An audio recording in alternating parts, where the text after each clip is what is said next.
Bienvenue dans votre podcast préféré, number one, le seul et l'unique, ici à Dallas. Vrema Solo. Vrema Solo qui veut tout simplement dire des histoires vraies ou encore real talk. Bonjour et bienvenue sur votre podcast préféré, Vrema Solo, où on parle des histoires vraies ou encore real talk. Aujourd'hui, nous allons continuer avec notre sujet sur la dépression, bien que pas glamour, mais réel. Et nous avons besoin de ces informations pour la communauté, dans nos familles et dans nos couples, bien sûr. Restez connectés.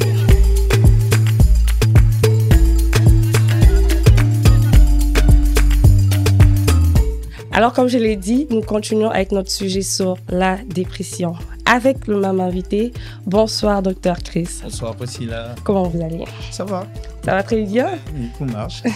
Tout va bien? Et toi, tu vas bien? Oui, ça va très bien, on est là. Ouais. Et comment ça a été la première épisode et tout ça de l'émission? Je crois que c'était pas mal. Je crois que j'ai reçu comme un petit feedback et je pense que on va tenter de s'améliorer pour communiquer un peu plus votre efficace, quoi. Exactement. Donc voilà.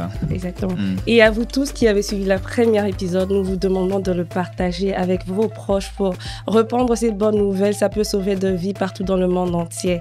Alors, tonton Chris, on est sur Vrema Solo. Okay. Je sais pas, vous êtes Luba? Je suis Luba. Il y a un mot qu'on utilise souvent, les mianda. Ça veut dire quoi? Mianda, je connais pas trop. Pas trop, ok. Mais j'ai beaucoup de tantes ou de cousines qui s'appellent de mianda, je crois. Mais j'ai jamais vraiment voulu prêter attention, chercher à savoir qu'est-ce que ça veut dire. Souvent, on me dit j'ai quelques amis, Luba me dit, Priscilla, raconte les mianda. Du coup, j'aimerais vous dire aussi aujourd'hui, j'espère que ça veut dire raconte des histoires ou quelque chose. Je sais que c'est une abréviation de miandabou.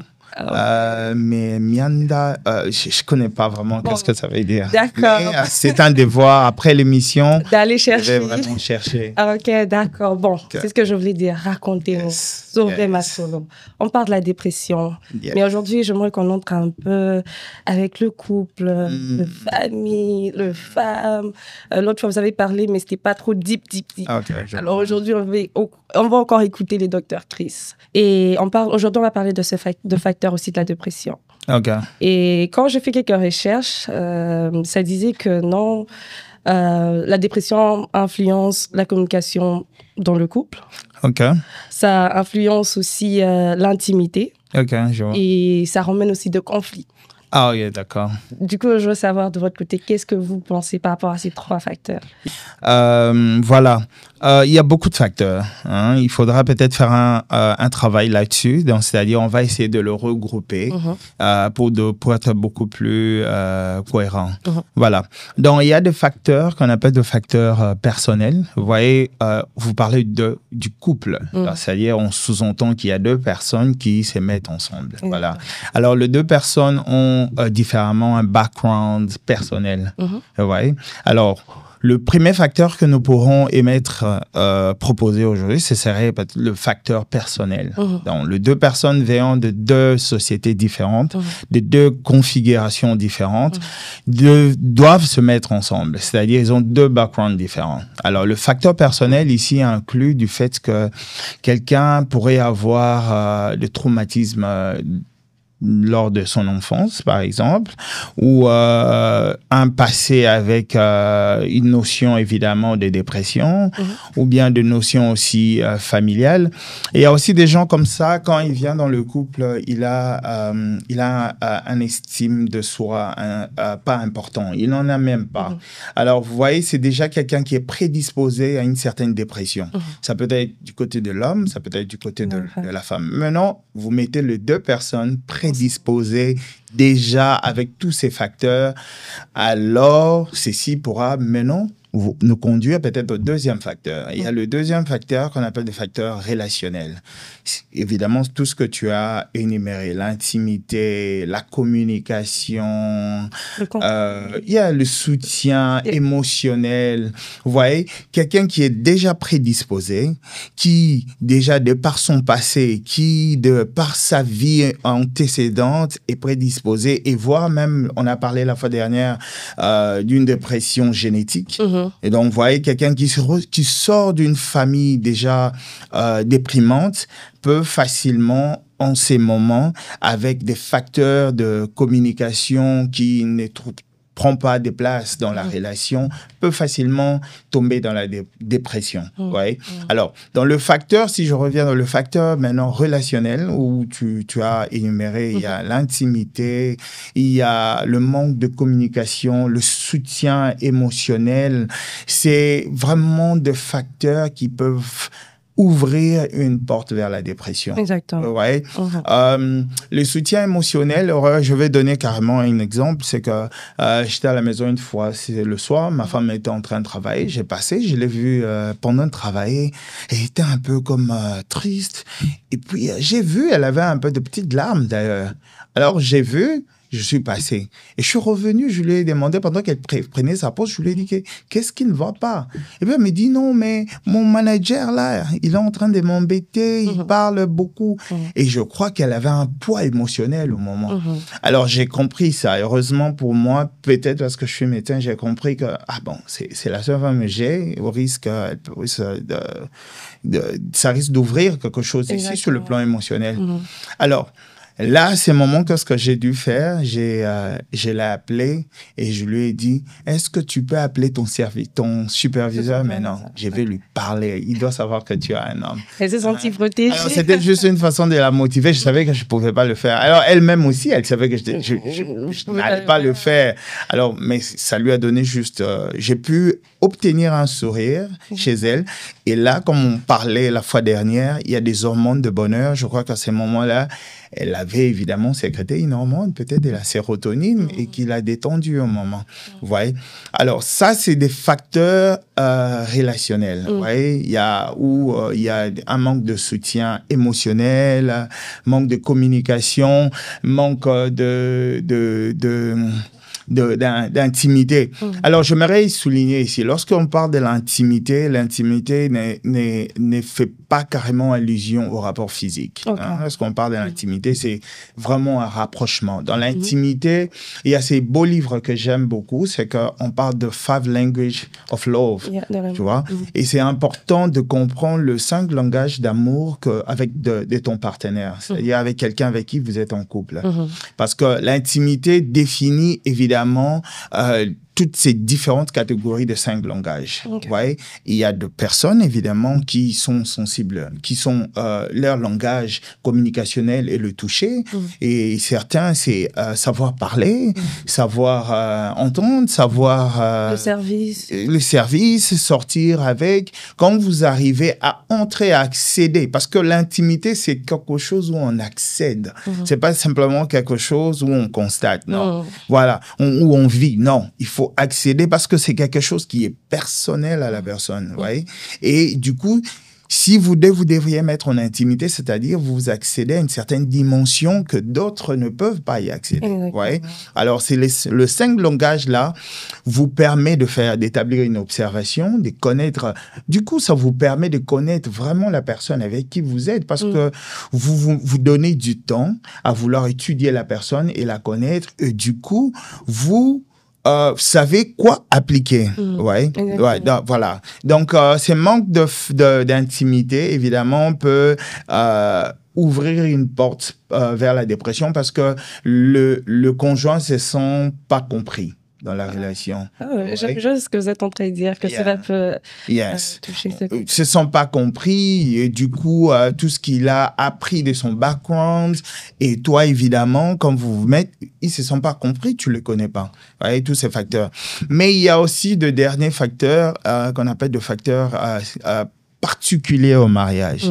C'est-à-dire, ici, c'est des attentes non obtenues.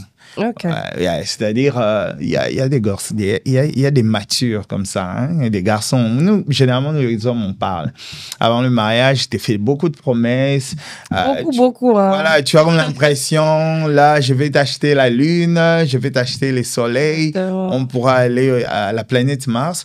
Mais évidemment, lorsque nous nous retrouvons ensemble, on se retrouve ensemble, je ne suis pas la même personne.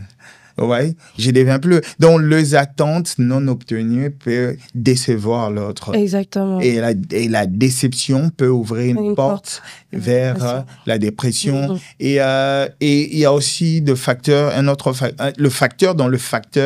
des points dans le facteur de propre mariage, c'est que il y a aussi cette notion de comment on va élever nos enfants. Yes. Vous voyez? Voilà, donc comment j'aimerais qu'on élève notre enfant. Ouais, tu peux avoir, ton conjoint pourrait avoir une autre logique. Ouais, j'aimerais que mes enfants, évidemment, célèbrent Halloween. Et l'autre vedette te dit non, je pense que c'est pas une fête. Pour moi, par exemple, je suis chrétien, c'est une fête que je n'admets pas. J'ai parlé avec ma femme, je crois qu'elle a été souple de ça. Elle aussi... je crois que c'est quelque chose qu'on a dû partager ensemble. Alors, vous pensez que la venue des enfants dans un couple peut aussi ouvrir une porte à la dépression? Voilà. La logique ou la vision que vous voulez élever pourrait évidemment... Pourquoi? Parce que ça pourrait être une source de conflit. Ouais. Donc, dans le facteur relationnel qui descend aussi dans le facteur propre au mariage, il y a aussi ce qu'on appelle le conflit, hein, qui se répète à tout moment. Ouais, ça pourrait être à ce moment-là une source de conflit. Parce que, imagine-toi, tu veux que les enfants ne mangent pas ça, parce que tu es en train de prévenir certaines choses, elle te dit ceci, et vous discutez tout le jour. Et chaque jour, la même chose. C'est déprimant, finalement. Regarde, hein, toi, tu n'es pas encore marié. Très bien. Parce que quand tu t'es marié avec quelqu'un, vous vivez dans un seul cadre, vous n'êtes que vous deux. Yeah. Les mondes, là, il n'y a pas ta mère, il n'y a personne, que vous deux, vous bagarrez là. Des fois, elle peut même... Il y a deux fois de petits trucs. Hein. C'est-à-dire, je n'aime pas trop de sel dans la nourriture. J'aime un peu. Je n'aime pas trop de... Donc, c'est qu'on doit arriver à équilibrer on doit arriver à se comprendre. On va en parler peut-être dans de voies d'issue. On doit arriver à se comprendre d'eux. Et si on ne se comprend pas à ces moments-là, c'est-à-dire, ça peut devenir une source évidemment de conflit. Mais il y a aussi un autre facteur, comme on l'a dit, il y a de propre mariage. Un autre point, c'est que le manque d'enfants, l'infertilité. Exactement. L'infertilité peut à ces moments devenir une source aussi de dépression. Voilà. Surtout particulièrement nos femmes africaines. Elle veut avoir un enfant, ouais. Et par ricochet, si elle ne met pas au monde, il y a la belle famille. Ouais, ça, c'est fait un facteur qui est extérieur, qui va aussi influencer dans le mariage. Exactement. Elle veut faire des enfants, mais c'est qu'on la rappelle à tout moment, tu ne peux pas avoir d'enfant. Ouais.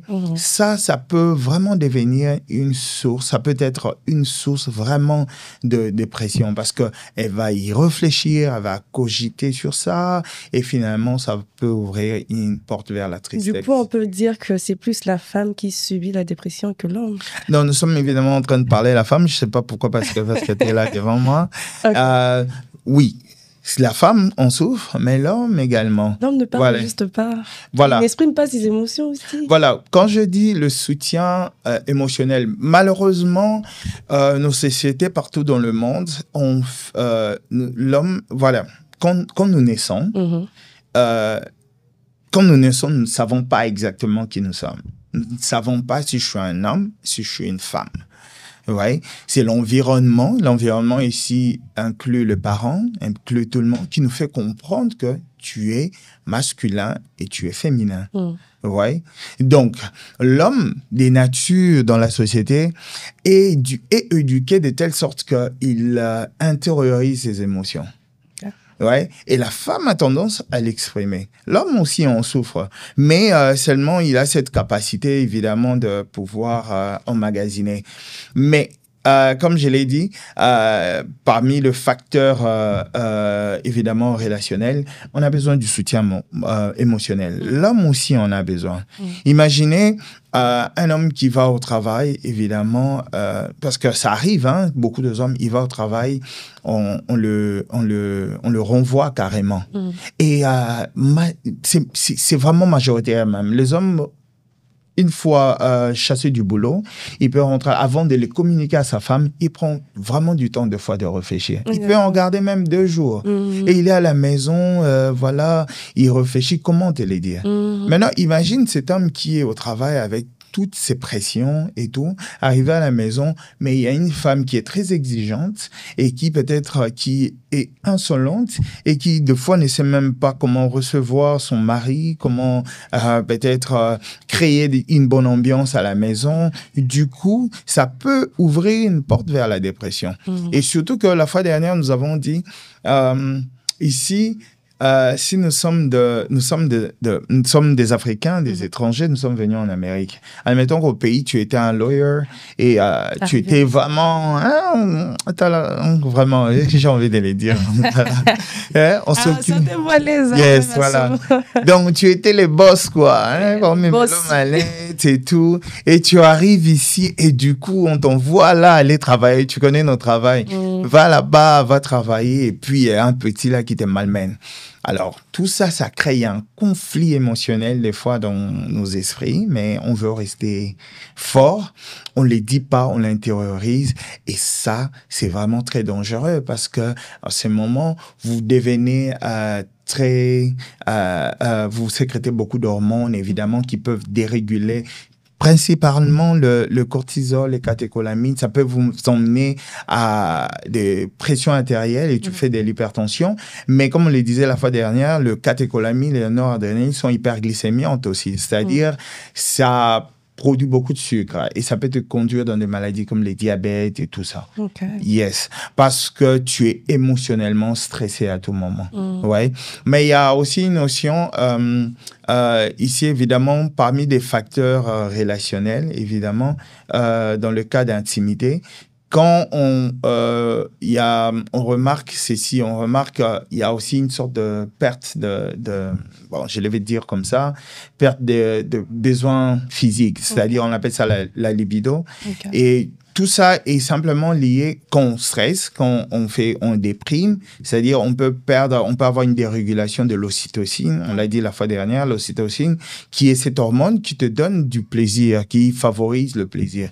Alors, lorsque aussi également on a une perte d'intérêt, vous pouvez vous retrouver dans un couple où l'homme ou la femme a une perte d'intérêt par rapport à une activité donnée, peut-être de la relation physique, où il y a une baisse de libido à cause de l'ocytocine qui est dérégulée. Et ça fait quoi? Ça refroidit les deux et chacun reste dans son coin. Okay. Mais dans un autre cas aussi, ça peut être une hyperactivité et quelqu'un qui en veut beaucoup. Juste une petite question. Du coup, vous pensez que après tout, la dépression, c'est quand même la cause de divorce aussi dans deux couples? Yes, possible. Ça peut être même une grande cause de divorce parce que, imagine-toi, nous sommes dans...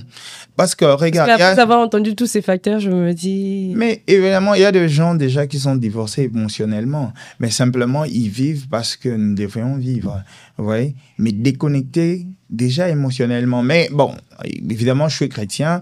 Dans ces cas-là, il y a quand même une chance. Pourquoi? Parce que vous continuez encore à rester ensemble. Et nous l'avons dit, la dépression, c'est une maladie qu'on peut diagnostiquer, mais évidemment qu'on peut soigner. Donc, c'est-à-dire, ici, si déjà je peux anticiper, c'est que dans le traitement, il faut à ce moment-là que le couple voit un thérapeute et se faire accompagner, parler surtout, exprimer surtout lorsque nous sommes dans une dépression qui est encore légère au premier niveau, parler et on peut vous aider évidemment là à sortir. Et regarde, ça se passe dans beaucoup de couples, c'est-à-dire vous avez déjà une perte d'intérêt. Imagine, la dépression qui était primordiale à l'homme peut évidemment créer une dépression chez la femme. Ouais. Vous vous retrouvez dans un couple où vous êtes finalement chacun pour soi, refroidi. Vous êtes comme des militaires, des soldats. Vous êtes mécanique et tout. Mais il n'y a pas cette passion-là. Il n'y a plus... il y a même... je vais les dire quand même. Il y a quand même un signe frappant. Si tu demandes à la majorité de couples, surtout africains, ils s'embrassent plus. Okay. Ils s'embrassent plus. Ils se sont embrassés juste quand ils sont mariés au début, là. Mais après, donc là, comme pour dire, c'est-à-dire, il n'y a plus vraiment, il y a cette perte d'intérêt. Et malheureusement, il faudra se faire accompagner. OK. Okay. Mais il y a aussi un autre facteur qui est récurrent ici, hein, on en remarque quand même. Ça, je crois que c'est quand même, je dois quand même taquiner les hommes. C'est que beaucoup d'hommes, tu sais, Dieu n'est pas Dieu, c'est Dieu lui-même qui a créé le mariage, qui a créé tout ça. Le mariage est créé pour vivre ensemble. Ouais, il a dit il n'est pas bon que l'homme soit seul et vaut mieux être seul aussi, la Bible le dit, que d'être mal accompagné. Voilà, on vient dans le mariage pour aussi vivre le bonheur, hein, mais surtout aussi vivre le bonheur. Mais c'est vrai que il y a des moments durs qui peuvent arriver, mais on peut transformer ces moments durs. Quand on est ensemble, on ne les sent pas. Maintenant, imagine-toi, vous venez en Amérique avec une femme, vous avez tant d'enfants, 5, 6, 4 ou 3. Et du coup, tu te décides, non, je dois repartir au pays ou bien je dois aller quelque part. Et tu y vas pour beaucoup d'années ou 5 ans. Et tu vis une vie telle que la femme, elle est restée ici, seule, avec les enfants qui sont petits, et toi, tu es ailleurs. Maintenant, j'imagine, je me mets à la place de cette femme. Des fois, même la femme, elle est jeune, tu vois. Mais non, regarde, quand on s'élève le matin, on a déjà un taux de cortisol qui est prêt à combattre le stress que nous allons rencontrer. Et cette femme-là, soit elle travaille aussi, oui. Ici, je ne suis pas en train d'exclure le fait peut-être de voyager pour une durée de 2-3 mois pour chercher et construire quelque chose dans la famille. Mais je parle de ces voyages aller pour longtemps ou établir vraiment, moi, je reste au pays loin et toi, tu restes ici. Alors, elle doit challenger tout ça, tous ces problèmes, les problèmes de chaque enfant. C'est-à-dire, elle se désactive elle-même. Donc, elle ne veut plus. Donc, elle perd même l'intérêt de sa propre vie. Voilà. Elle se désactive elle-même pour s'occuper. Donc, elle cherche à être forte à ces moments. C'est-à-dire, nous sommes des hommes, on est limité à une certaine capacité aussi. Il y a des moments où elle peut perdre les boules, tu vois un peu. Hein? Donc, c'est-à-dire, si elle doit suivre le problème, les détails de chaque enfant, et finalement, ça peut faire quoi à un moment donné un peu petit. J'aimerais vraiment interpeller les hommes. Je pense qu'on doit réfléchir là quand même et faire une balance. C'est que ne laisser une femme seule comme ça avec beaucoup d'enfants, avec tout ce qu'il y a comme pression dans ces pays, soit en Amérique ou en Europe, je pense quand même qu'il faudra balancer là-dessus parce que cette femme sera exposée à des réactions chimiques dans son corps, dans ses hormones vont être dérégulées, sécrétées à tout moment en désordre. Il faudra vraiment y penser. Et en dehors de ce cas, parlons par exemple de ce moment où la femme vient d'accoucher, qu'elle a maintenant un enfant, son corps change et tout ça. Et rentrons même en arrière sur ce que vous avez dit, le cas de conflit et tout ça. Comment maintenant, je veux prendre d'abord comment aider la femme, on va commencer avec d'abord la femme à surmonter ces moments-là en tant qu'homme aussi. Quels sont les tips que vous aimeriez donner à un homme pour aider sa femme pendant ce période-là de temps, quand cela arrive dans un couple et tout? Tu parles en cas de postpartum? Oui. En cas de postpartum, d'abord, il faudra les savoir. Hein, il faudra d'abord savoir d'abord que ma femme vient d'accoucher parce qu'elle a déjà vraiment une réaction hormonale dans le corps. Mais il y a des femmes aussi qui particulièrement aussi font de troubles hormonaux. Donc, c'est-à-dire, voilà, identifier ça. Et cet homme doit devoir d'abord le savoir et évidemment je crois que la meilleure des choses à donner à une telle femme, c'est votre présence. Okay. C'est votre présence et votre compréhension et votre capacité d'être patient et de comprendre. Il faut vraiment comprendre. Déjà, la femme, quand elle tombe enceinte, avec les hormones, elle a déjà une sorte comme d'hallucination au niveau cérébral. Elle pense à son passé, elle pense à son enfance, elle est réactionnelle, elle n'aime pas certaines odeurs. Alors, un homme pas assez mature ne pourra pas le comprendre. Exactement. Alors, avec les hormones ou de femmes avec qui on a fait une césarienne ou quoi, et vous savez, une femme après la grossesse, certaines deviennent grosses, elles changent. Elle a besoin du soutien, qu'on la fasse comprendre, tu es toujours belle, tu es toujours bien et tout, parce qu'elle tient compte de son corps. Alors, cet homme doit devoir tenir compte de toutes ces réalités, de tous ces changements. Même dire quelque chose, tu es toujours belle, tu es toujours, tu vois, Très ça important. relève, voilà. Très important. Yeah. Et qu'en est-il, j'inverse le rôle de la femme à l'homme. Oh, yes, une bonne femme bâtit sa maison. Ici, c'est pas seulement pour les enfants, mais c'est pour l'homme. Vous voyez, on dit que la femme, elle est, la Bible dit que la femme, elle est une aide semblable à l'homme, une aide. Donc, c'est-à-dire, elle doit pouvoir avoir la capacité de pouvoir prendre ce que l'homme donne pour multiplier. J'aime bien cette illustration du docteur Mas Monoro. Il dit, la femme est comme une amplificateur. Donc, c'est-à-dire, je crois un amplificateur, c'est-à-dire, quand tu lui donnes ta sémence, elle garde ça, elle garde ça pendant un mois et donc, en quelque sorte, elle doit devoir être en soutien et l'homme a besoin de sa femme, évidemment, regarde, je peux sortir où le monde me critique. Tout le monde me critique, ça nous arrive. Moi, ça m'arrive personnellement. Mais quand je rentre à la maison, j'en parle à ma femme, elle me dit des belles paroles, elle me dit, ah non, elles te connaissent pas, tu es fort et tout. Et il suffit juste qu'elle me les dise. Je désactive tout le monde. Et je deviens contre tout le monde. Je dis, moi, je suis avec ma femme. Ouais. Voilà. La femme peut te faire devenir vraiment un héros, peut vraiment te motiver, peut te faire pousser à grimper même des montagnes. Exactement. Elle a cette capacité. C'est pourquoi aussi cette femme aussi a la capacité de te faire descendre. Donc, vous détenez un pouvoir. Je crois que je parle aux femmes ici. Et vous avez le droit d'aider vraiment beaucoup d'hommes. En tout cas, ouf. Quand je regarde le temps, je regarde ce qui a été dit, je me dis, mais c'est trop court. Yeah, c'est trop court. C'est trop court. Je me demande. Non, il y a partie 3, 4. Il y a quand même si on doit parler rapidement de traitement, c'est que privilégier une conversation dans le couple. Hein, et si ça ne marche pas, voyez un psychothérapeute. Et si également vous pensez que vous devriez avoir des médicaments pour vous faire accompagner, et faites-les évidemment. Il y a des médicaments comme des benzodiazépines, c'est-à-dire de diazépam, des trucs comme ça, hein, des fois qui relaxent et tout.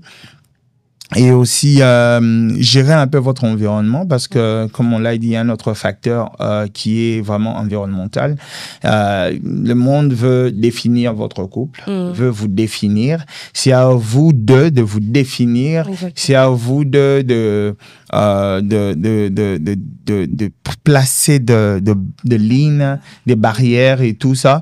Mais aussi, c'est à vous, évidemment, de concevoir votre futur ensemble, votre enfant, vos enfants et votre vie, et aussi essayer de se comprendre. Il y a quand même un taux de divorce aussi qui est lié à l'infertilité. Exactement. Et lié aussi aux finances. On n'en a pas parlé. Évidemment, les finances aussi est un des problèmes sérieux de dépression, parce que ça va ouvrir une porte vers le conflit et de là peut emmener au divorce et peut emmener aussi à la dépression. Surtout que nous tendons vers les taxes et je sais que les mamans, calmez-vous dans les tonton Chris. Écoutez, si vous m'appelez, l'appeler, si vous m'entendez l'appeler tonton, Yaya, comprenez. Hein? Il est tout pour nous. Il est notre tonton, il est notre Yaya. Exact. Il est, voilà. Donc, c'est à... On n'a pas parlé. Mais pardon, sur les taxes, là, éviter de taxer la femme. Alors, je crois que le président pourra amener des gens ici pour parler un peu de taxes conseillées parce que nous entrons dans une zone de turbulence. On a 3 enfants. Moi, je garde 2. Tu prends un enfant. Ça, c'est une zone de turbulence. C'est là que quand il y a la base des divorces. Dieu vous a béni. Hein? Il faut rester ensemble. Regarde, on s'est mariés. On s'est mariés vraiment aussi pour le bonheur. On s'est mariés vraiment. Le mariage est bon du moment où on se comprend. Et j'aimerais ici que les gens comprennent. Hein? Les hommes comprennent les femmes comprennent les hommes. Nous sommes créés tel que Dieu a voulu. C'est-à-dire, il nous a créés, il nous a designé de fonctionner d'une certaine façon. C'est un peu comme une voiture. Dieu nous a créé. Et nous, les hommes, nous avons créé une voiture. Il faut qu'il y ait de l'essence, il faut qu'il y ait du carburant, il faut faire l'oil change, il faut faire tout ça. Et c'est pareil, l'homme est pareil. Donc, c'est-à-dire, ta femme là, elle est pareille et toi, tu es pareil. Si tu veux que tes enfants croissent bien et une bonne éducation, il faudra prendre soin de la force de ta femme. Et c'est vice-versa. Tu devras mettre ton mari dans un équilibre émotionnel. Vous voyez? Donc, c'est important de prendre soin de notre corps et privilégier la nourriture méditerranéen et végétarien qui contient beaucoup de choses, des oméga et, comme on l'a dit la fois dernière, des chocolats black. Ça aide évidemment dans le couple aussi. Bon, il y a un point aussi, je trouve que ça peut aider vraiment le couple, c'est que, comme on a dit, l'exercice physique la fois dernière, une activité de danse. Danser, quand vous vous sentez coincé, d'où l'importance aussi d'être dans un bon environnement, on vous propose aussi de danser ensemble. Prenez votre femme, prenez votre mari, dansez. Mais aussi faire du sport. Vous pouvez sortir ensemble le matin. Tu achètes du jogging à ta femme et lui aussi, vous marchez, vous faites du sport. Vous sécrétez beaucoup d'hormones et ça vous libère. Nous sommes très coincés, nous, ici, en Amérique. On dit, je travaille. On n'a pas le temps aussi. C'est comme si on n'a pas le temps. Il faut créer le temps. Si vous ne créez pas, vous risquez de mourir. Trouvez quelque chose qui vous plaît, vous deux. Regarde, je vais les dire, je vais quand même les livrer. Moi et ma femme, on a un point commun, c'est on adore le cinéma. C'est-à-dire, dans le budget que nous pouvons faire, il y a un budget pour aller voir le movie. Parce que là, nous avons nos catécholamines, nos sérotonines, nos hormones qui sont vraiment en ange, en ébullition et partout. Et nous rentrons à la maison, nous sommes heureux. Et je crois que je propose ça. Trouvez quelque chose qui vous réunit, vous deux, évidemment, je crois que ça pourrait être une porte pour... Je crois qu'on va atterrir. Alors, chaque couple, trouvez votre point commun d'intérêt et partagez vos temps ensemble. Exactement. Merci beaucoup, tonton Chris, docteur Chris. Merci beaucoup. Priscilla. C'est un plaisir en tout cas. Exactement. Merci. Et voilà, les temps passent vite ici. Exactement. Et merci beaucoup aussi à vous tous qui nous avez suivis.